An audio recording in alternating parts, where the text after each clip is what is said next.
So, ito, tax reminder, November 8, ito po yung Saturday, submission po ng all transcript sheets of official register books or yung tinatawag nating ORBs used by dealers, manufacturers,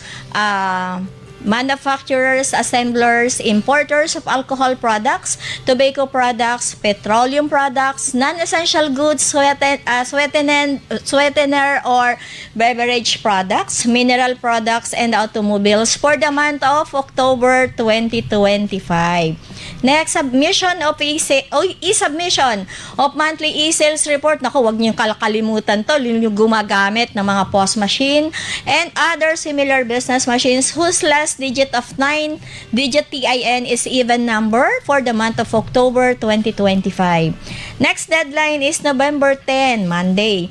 Submission of list of buyers of sugar together with a copy of certificate of advance payment of VAT made by each buyer appearing in the list by a sugar cooperative. Ito din po ay for the month of October 2025.